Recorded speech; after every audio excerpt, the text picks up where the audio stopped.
Welcome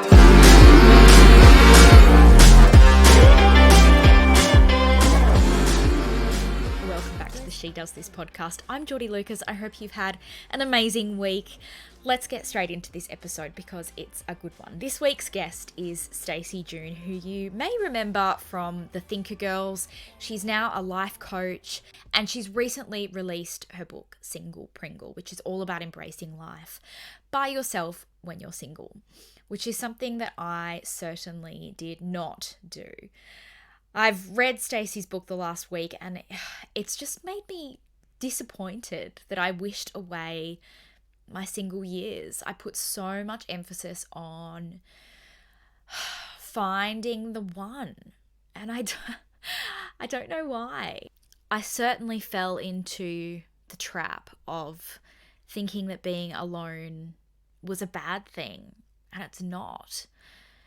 And obviously I found an amazing partner. I did not settle in any way, shape or form. We have an amazing life together and we've got our beautiful daughter. But I certainly wished those fun single years away, which is something that men do not do. But us women, we do it. And I don't know why. I think it's just a societal thing. It's the patriarchy making us believe that we're nothing if we don't have a partner. Anyway, so Stacey's book, Pringle, is all about embracing being single, enjoying time on your own, loving yourself enough to be alone. And it takes a different look at dating, a very, very different look to what most of us see dating as. So it's a really interesting episode. I encourage you, if you're single, to read this book. Even if you're not single anymore and you are partnered, it's a really interesting read. It talks a lot about self-love and self-care, which is something I'm hugely passionate about. So yeah, it's a fantastic read. And I think we just all need a bit more self-love in this world. So here's my chat with Stacey June. She's had such an incredibly diverse media career, and I asked her how it all began. So I was really lost in my 20s, I got to say. I was one of those people that didn't know what I wanted to do. And I was aware there was a storyline going along. I think it was I'm going to get this wrong, but the Tim Ferriss, is it whatever hour week? What is it? It's like 3, 4, 6, whatever that particular, I suppose, phenomenon took off in the time I was in my 20s. And so those types of ideas were starting to come up at that point, where you can live a life you want, you can sculpt the work you want to do, you can work in your passion field, but I really hadn't been taught that. I kind of had learned that there was you went to a careers counselor, you finished school, you've picked a uni degree that picked with something you wanted to do, and then somehow you figured out what job it was going to be from that career. I felt very confused. I just basically mirrored Samantha from Sex and the City and did communications and PR, thinking I'd love to do that. But really the reality was I didn't really want to write press releases every day. And so I did that for a while and just tried to meander my way through the industry thinking that something would show up, and it didn't. It's not going to just rock up in front of you. It's not, the universe isn't going to one day say to you, this is your path. Or you won't figure it out, and they'll kind of take you on a bit of a rocky path for you to wake up a little bit and really start to do the work. So after I got out of a pretty shitty relationship, and I did a fair bit of deep diving on myself, I did land in a bit more of a clearer space that I wanted to be in entertainment of some degree. Yeah. And I think I'd always wanted to be some form of, I think I called myself, I wanted to be an actor, but I had absolutely no idea what that meant. And I had no one in front of me that had ever been successful in entertainment. I barely had women in front of me that had, fully fledged careers, more just kind of jobs. And I shouldn't say jobs, but but jobs that really were, expected of women. I found myself in the media industry and rolled into radio, found myself in the Nova studios as a digital person, writing articles for dance music. And I was an avid festival goer, had worked with DJs in the past in events and things like that, and got my job that way. And they Yeah. saw something in me. It was just one of those things where once I started to work on myself internally, it was interesting because the world did start to change and open up. And sure enough, I got a role as an online producer back when websites were not such a thing. And it was Yeah. scary. I taught myself how to edit, taught myself how to shoot stuff, and was on the National Drive Show at the time. And then pretty quickly realized that I wanted to tell my own stories, that, it was great fun working on the team I was, and I absolutely loved my job. But Mm. there was always this yearn for me to say my version of the story or my take or my content, which was hard to admit to yourself when you don't really have that in front of you to put yourself in the spotlight. Like, it seems like when you've got a personality that's quite, I guess what people would say outgoing, that it's a very Mm. natural thing for you to say, oh, I think I have something to say, but it Yeah. wasn't. So, yeah, I then navigated my way through breakfast radio in regional areas. I started a podcast because I found that there wasn't the type of conversations that I wanted after all of that. So Yeah. I was like, right, well, I don't want to talk about crocs every day or the cyclones coming through far north Queensland.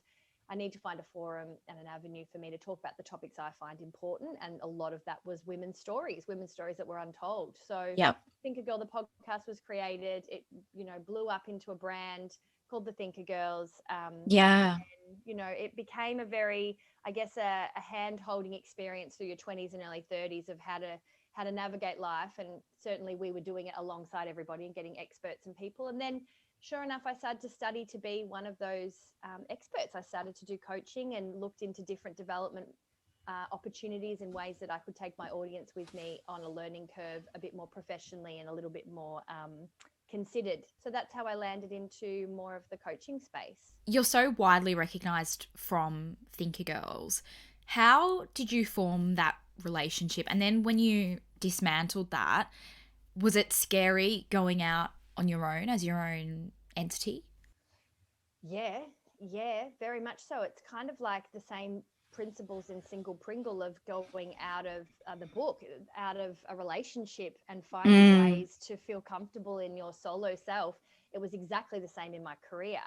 Um, but my co host and I met through that regional trail where we were all, out in the middle of the sticks doing breakfast radio, had a dream. A lot Yeah. of us, connected just purely on that kind of really unique experience.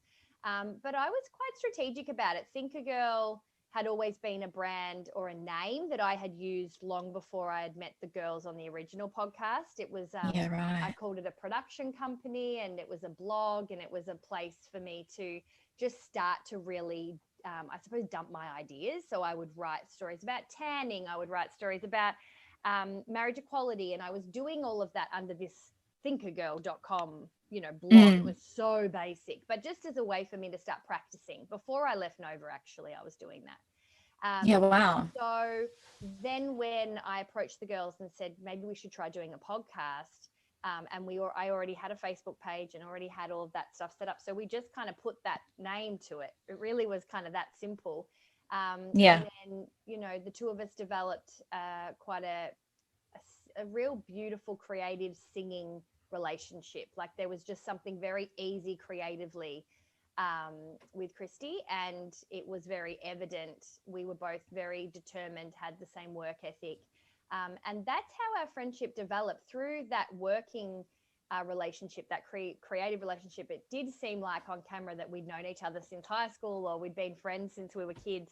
And we had that real common goal, which really married us quite tightly in amongst the industry, which has its pros and cons for sure. We were very much coded. We were very tight because it was a tough industry to be in. So we really emerged ourselves in each other. But then, it obviously means that it was kind of us versus the world a bit too. Yeah. So once that all shifted, and we'd had a few blows, and it got to a point where we had grown really a lot individually. And it just was a point where the stories we were telling each other weren't new anymore. And there was Mm. an element of her telling stories that I felt like I had told, and I was ready to tell other stories that not that she didn't care, but maybe, that there was it was a different part of her life. I was Yeah. trying to conceive and going through all of this. And so it just very naturally took care of itself. We Yeah. were genuine storytellers. We wanted to, every podcast we got on, we told each other a story because we wanted to. It wasn't because it was just content or what topic haven't we done. We came Mm. into the studio wanting to share things. And then it got to a point where it felt like maybe that story I would share with a friend that was also trying to have a baby. And same with her. I want to share this with my single girls. And so it just kind of naturally moved into a new phase. And I was already working a bit on my own, and I was yearning to work on my own at that point in my life. Yeah. So it just kind of took us there. Yeah. So tell me about being trained by Gabrielle Bernstein, who wrote the book, The Universe Has Your Back. Mm. What an incredible mentor or trainer to have. How did that come about, and what was that experience like? Well, she offers once a year this opportunity to be trained in her idea of how you can creatively be led by spirit. Mm. And essentially, that's where a lot of the marketing for this particular intensive course comes from. And so I was very much wanting to move away from, I suppose, more of a masculine headspace, a real strategic way of creating and having ambition, and finding ways that I could tap into that divinity that I had really had a very clear conversation with in my private life for a long time into my work. I wanted Mm. to start really, and I know a lot of people that have listened to me in those days would think that I was being completely myself, which I was, but there was this real spiritual part of myself that didn't really have a place in commercial radio. I tried to integrate it. At one point, we did like a meditation in between the show and songs, and the legal team had to come to us and say, "We can't do this, guys. It's going to hypnotize people, and they're going to run off the rails." And we tried so hard to integrate so Yeah. many of this stuff in that space, but some of Yeah. it's just not actually possible. So I was yearning to really share this side of myself on a deeper level. So I did the course thinking that I would be learning how to essentially meet my spirituality with my career. And it was a life coaching course. I didn't really have any indication of that, to be honest. I think it was marketed as a very broad kind of, I suppose, it was marketed as creative spirit and business. But Yeah. a lot of people that did it were healers or energy workers or body workers or different therapists and different, I suppose, the kinds of industry roles that I was looking at. Yeah. Subconsciously, but I don't think I was aware I was wanting to move into that place. So it's just that kind of imposter syndrome, right? I had to go through that, I suppose, that tunnel to find myself out the other Mm. end. And a lot of that course was, people like me having so much to share in that space, but having a bit of a who am I? Why would I? So Yeah. she really brought out of me that ability to back myself and what I had to offer when it came to my spirituality work, and really look back at all of the courses and different accreditations. Like I had some yoga teacher training hours and different things that I actually could put in my back pocket as training that I'd never even considered to be something I would do professionally, because I did it all for myself. So Yeah. it really allowed me to open up a whole new world. And I'm very grateful for her, really, first and foremost, for giving me the permission, I suppose, to do so. So you're now a trained life coach, and we're here to talk about your newly released book, Single Pringle, which is all about finding happiness on your own. And it sort of looks at dating through a very different lens to what we've been conditioned to. And the book starts with you leaving this relationship where you'd realized that, yes, you wanted to get married, but not to the partner that you were with.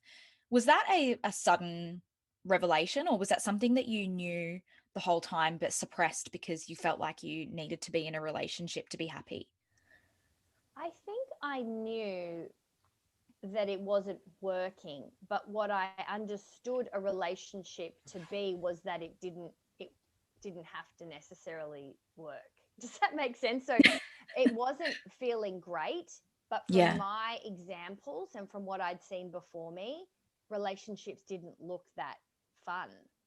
Yeah, They right. didn't look that effortless. They didn't look, and look, don't get me wrong, I'm married now and it's not effortless per se, but it's Mm. certainly not toxic. It's certainly not to a point where you're trying to rip each other down because you're scared of being alone. Like, there was so many things we did, and such a time in our life where we could have completely flourished on our own. Like, that's the Yeah. time to be on your own. And so many of us are still staying in relationships because that's all we saw.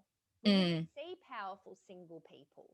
We Especially certainly didn't women. see, exactly. We certainly Yeah. didn't see powerful single women. I remember a couple of the examples I go in the book. My mum was single for much of my life, but she never dated. She still hasn't. Yeah. She's very staunch in her independence. And whilst that's in some ways that's been an incredible story, when we talk about and investigate relationships, it told me that when you leave a relationship, you're only ever going to be by yourself. Like, and then the other story I was told was stay in relationships no matter what, because being alone is way worse than being in something bad. So it wasn't that I understood I had to leave. It was I didn't understand what a healthy relationship looked like to know I needed to go and look for something else.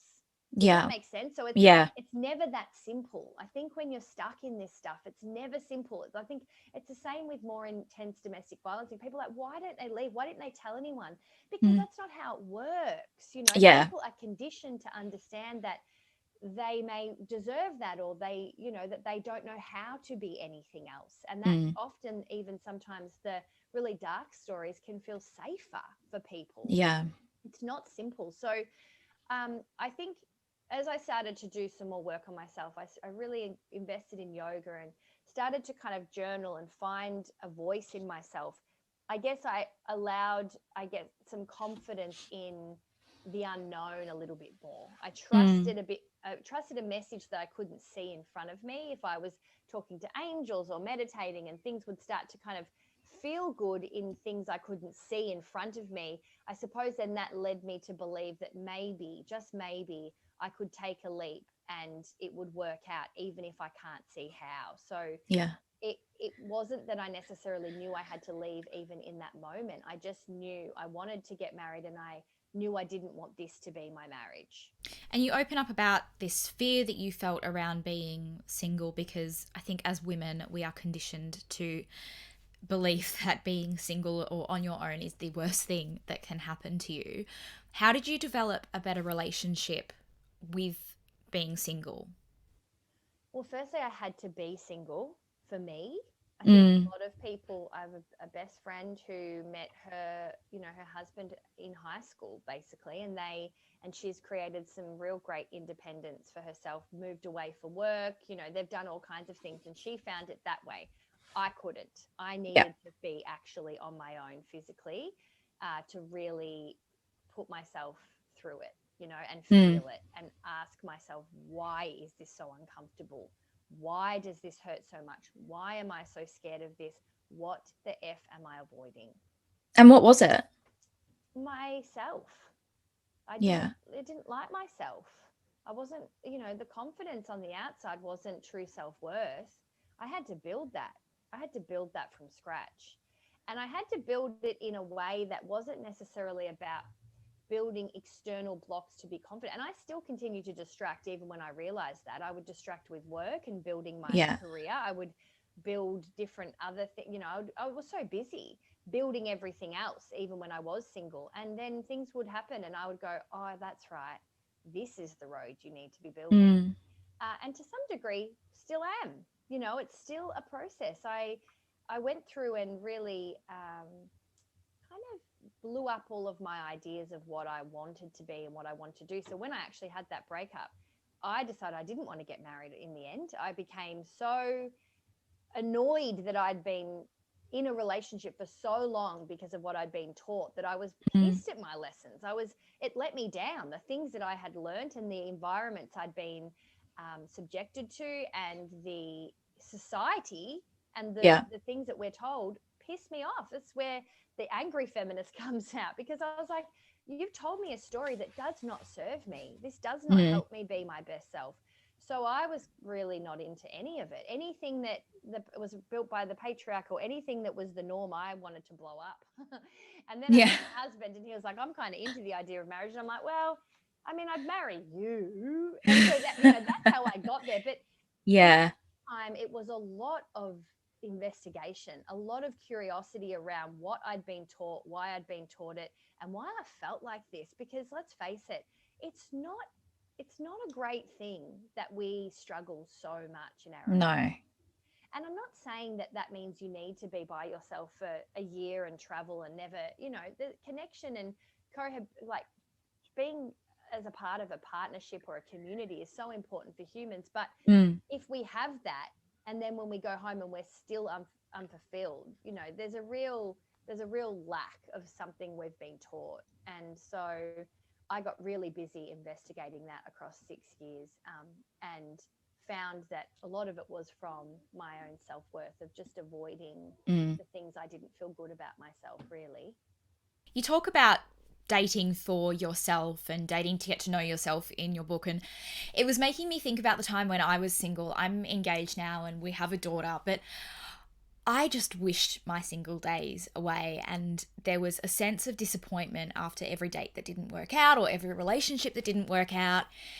How do you develop a better relationship with that and then not making it about the disappointments and turning them into a more positive experience? Well, the second you start dating for either an experiment for yourself or to go to a gig that you don't want to go to alone, or you start using dates as ways for you to get the things you want, you Mm. won't get disappointed, because the whole intention or the whole reason you're going into the date isn't to meet the one anymore. So if it Yeah. doesn't work out, you've just had a night out with a person that you've met that you've realized isn't for you, but you went to a gig and you weren't by yourself, or you weren't with a friend, like you mixed it up. Mm.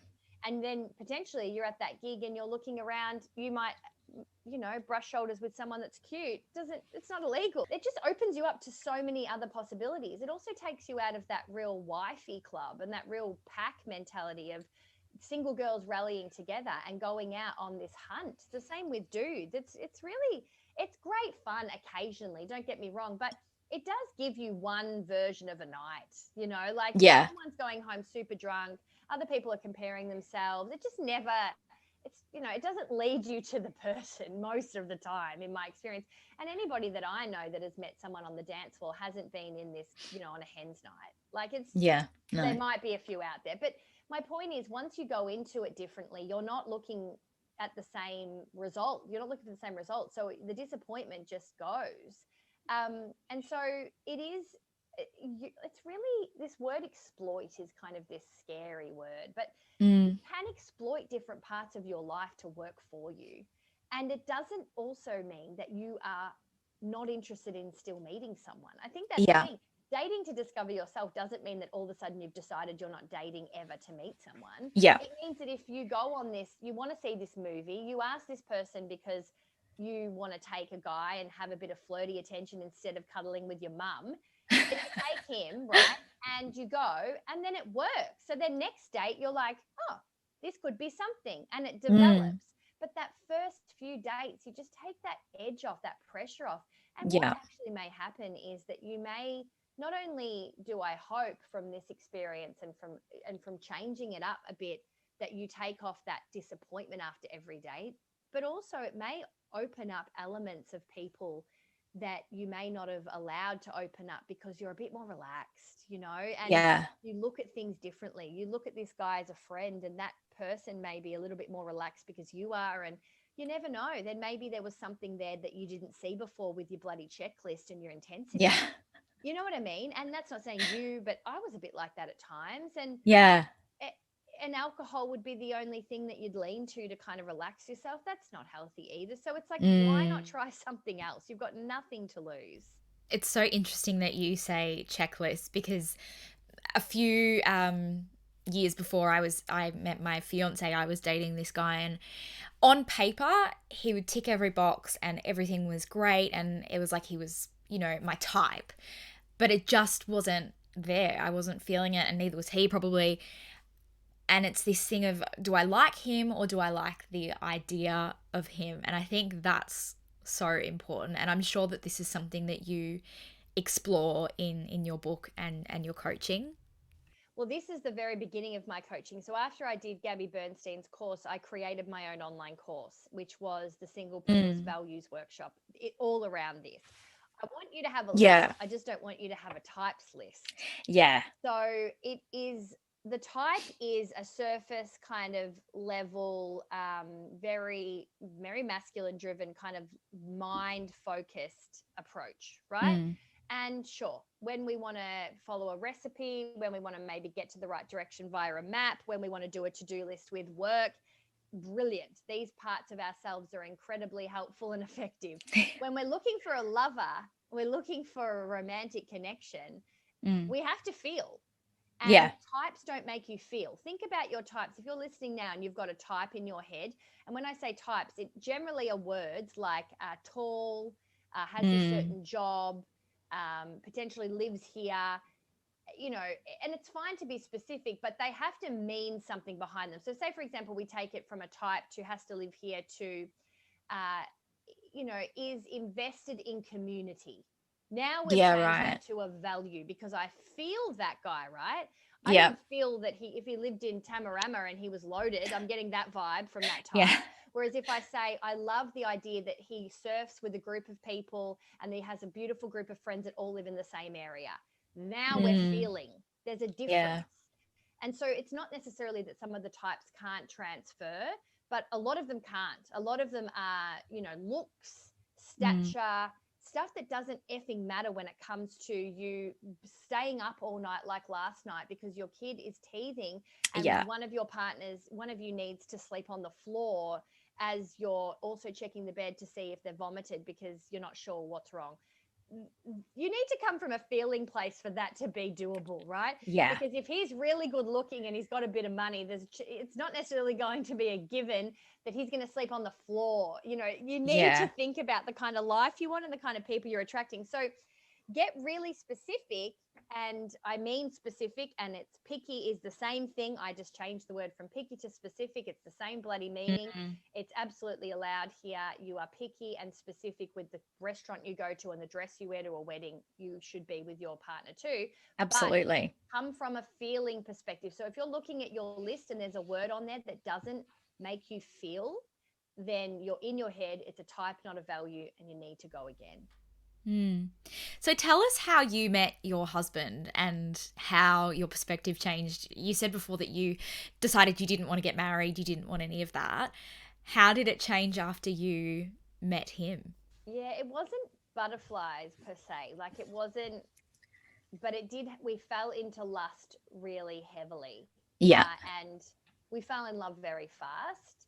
Yeah. Um, we it just worked. It was bizarre. It was like we'd both gotten to a stage in our life where we had learnt enough about ourselves and who we were and worked enough on ourselves to know who that was at the same time as being really over dating for no reason. So both Yeah. of us could have very happily lived on our own. I think even to a point, 6 months before I did a bit of a casual sex ban, wasn't really dating anyone, then went on a trip to New York and India Mm. and came back, and my girlfriend had mentioned this guy about 6 months, maybe 8 months before when I first moved to Sydney. Yep. Nothing came of it. And she said, we should really catch up before you go back to work because our lives were so crazy at this time. So I met her for lunch. And at this time, I was telling her, I've come back from India and I've got to be open again. Yeah. I do want to meet someone, but I'm not going to waste my time. Having said that, I do need to meet people in order to do that. So Yeah. I had to find the right balance there. So after that break, I was meeting a guy who I called Yang and a guy called Yin. This is what I call now. They were polar opposites, but I was dating two guys at the time and was Yeah. quite enjoying both of their company. She said to me, look, I've got this guy that I mentioned who I just think you guys would get along so well. But even if it's just a friendship thing, like he's just so in the same place as you, right into yoga and all the stuff that you bang on about.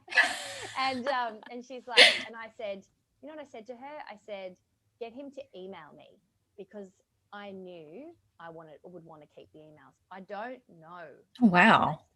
Some of it is about where you find yourself. I think a lot of the time we're so obsessed with wondering who they are, when will they come, where do they live, when Yeah. will they rock up to my life? But actually, when it came down to it, it was all about where I was in my life. And Mm. I knew it was time. I don't know, things just seem to fall into place. It might not even just Mm. be relationships. This happens like a job. You know, you're working for 8 years for the job, and then you go for this job and Yeah. it's your job. You know, Yeah. it's like it opens up. So I stopped obsessing over who that person was on the outside and just realized, right, I think this is time. Again, not consciously until I look back. So then we went on Mm. a date. It was very long. It was in a very tumultuous time in my life and a very heartbreaking time. My uncle had just died very, Oh, very suddenly. sorry. And I decided, I was like, do I go on this date and again date for yourself? I thought, Mm. yep, I need to have a drink with a stranger, flirt a little, get some attention, just feel pretty. You know, Yeah. it was nothing for nothing more than that. And because my friend had set us up, I felt safe in that, knowing he wasn't going to be a complete random, you know. So Yeah. even if nothing happened, I wanted to flirt and look a bit pretty with this dude. Mm. And sure enough, we met at 3 o'clock and we left at 11. We had dinner, one of those kind of amazing dates that went on and on. And he was so lovely. At the end, I thought, is he going to kiss me? Like, we got along so well that you were almost like, does he like me too? Because we'd connected Mm. so much, not as friends, but you know what I mean? There was energy there, but it wasn't this butterfly sexual chemistry straight up. It was this connection first. Yeah. Yeah. And then he kissed me in the perfect way, which was like, not I need to F you right now, but also we are not friends. It was a very Yeah. clear we are not friends kiss. And I was like, this is the right balance. Yeah. This is cool. So life went on for a bit. I obviously had to go to a funeral and all of those things. And he just was there. He didn't text me Mm. every day. He knew when I was coming home. So the day before I was coming back into town, he knew and remembered and messaged. And from the second date, I knew it was on. So Yeah. yeah, when I got back that weekend, we had dinner, and I was like, "Oh my, I'm looking at the world a bit differently. Something Yeah. shifted, a paradigm, Yeah. big time." And I think there's something so powerful in just not having to wonder if someone likes you or not. That was just with Oh my yes. fiance, like I never had to wonder. Well, you shouldn't be, and No. I think that's the thing. If you're wondering, then bye That, bye. yeah. It's a very good point. It's Yeah. actually such, I feel you, because as much Yeah. as I am married now, I was single for a long bloody time. So I know Mm. exactly what that feels like, and I know Oh, exactly what it doesn't feel like. And if only everybody could know that it, I it know. was wrong. You know what I mean? But here Yeah. I am. The book hopefully gives you some education there, and we're telling you. So please trust. Yeah. I want to finish off with, apart from reading your book, obviously, what is a piece of advice that you have for single women listening to this podcast? It is whatever work you want to do, you know, it is really about finding a conversation with your intuition in this time. Because Mm. not only is it very possible and open for you to do so, you are physically by yourself. You've got such an opportunity to get that relationship really kick-started. Yeah. But also, it's paramount to navigating this road. If you don't trust your gut, or it's not even trust your gut, that's such a secondary step. If you don't even know what your gut truly sounds like, where you hear her and you don't doubt it's your gut, then you need to go and find a way to do so. Yeah. That can mean meditation, that can mean joining my self-care club. It's a daily check-in, right? So you don't have to turn up daily, but there's always things coming up in the membership portal for you to do this. The whole intention is for you to flex that muscle. Mm. So, you know, what happens after, if you do end up wanting to be in a relationship and you do end up in one, you've got this gift, man. You still have to work it for sure. Yeah. You've got this incredible gift that is this kind of team that you had, which was you and you and you. And it never leaves you. You know, next, if there was to ever have something happen to me and my partner, or something that took me off the road that I was thinking I would be on, Mm. I would have my internal conversation, my internal inner friend, my intuition to fall back on, because Yeah. I've worked at that relationship. So, it's paramount and it is my biggest passion. Thank you so much for listening to this week's episode of the She Does This podcast. Stacey's book, Single Pringle, is available now. I will put all the links that you need in the show notes. If you've enjoyed this episode, please rate, review, and subscribe wherever you get your podcasts. And I will speak to you next week.